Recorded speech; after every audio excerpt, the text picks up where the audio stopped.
I always love these, and it's just, why are you trading with real money? Why?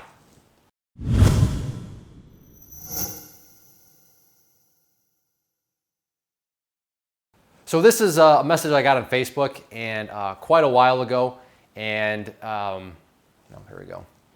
So in this episode of ClayTrader Mail, I actually got this message from Facebook, and it's a situation where when you read through it, it's pretty self-explanatory, and there's not a whole lot to say with it. I genuinely hope that it's self-explanatory. If it is, then perfect. I would assume that you don't have this problem. You understand that this is a path that should be avoided. But if you find yourself maybe defending this person, and I'll explain what I mean by defending it, and then it'll be up to you to be honest with yourself, then I would say be very, very careful with the path you're currently on. So let me first read this message, and then we'll go from there. Again from Facebook, hey, I bought AUPH. In the end of the day, $2.04. Stock broke the $2 with good volume and stayed over. What do you think? What do I think about what? Do I think that you should sell? Do I think that you should buy more? Do I think that maybe you should start to short? Do you think that you should maybe lock in some profits? I don't know what that even means. What do I think? So there's problem number one, is this person has no idea what they're doing, because when you have an idea of what you're doing, well, first off, you're not even going to need to ask questions like this. But if you do, you're going to be able to ask a very pinpointed question. Hey, I got in here because I was thinking this, and you're going to be able to map things out. And really, in theory, if you ask the question the right way, you're going to say, wait, why am I even asking this person what they think? Because I just mapped out everything that I was thinking. So, okay, well, I can go with that. So to just ask these broad, open-ended questions where, what do you think? Now, you could be sitting there saying, oh, Clay, they mean this, that, or this, they mean this. Do they? How do you know?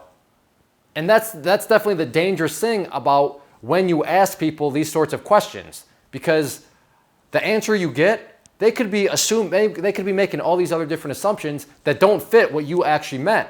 But you don't know that because you don't even know what you're doing in the first place, because you're asking questions like this. And it all boils back to true trading confidence. Do you have it? If you have true confidence, you're not going to need to ask somebody, what do you think? Let alone such a broad question, what do you think? I mean, hopefully that makes sense. You're saying, thank you, Captain Obvious. And like I said, if that's you, perfect. But if you're one of these people, and like I said, you'll have to be honest with yourself, where you're kind of defending this person. No, Clay, they just want some extra confirmation on a trade plan that they put together, and they just want some other insights. Okay, let's say that's the truth. Then they still shouldn't be trading, because if you need secondary confirmation, if you need secondary opinions for your trade plan, there's nothing wrong with that while you're in the learning phase and while you're doing paper trading. There's nothing wrong with that at all. But this person was using real money. And there is a massive problem with that. When you're using real money, you should be able to say, yeah, this ClayTrader guy, he helped me learn a few things. I bought a couple of his courses, but kind of screw him. I'm not going to waste my time sending him a message and waiting for him to reply back to see what he thinks. I know what I think because I'm self-sufficient now. I'm independent.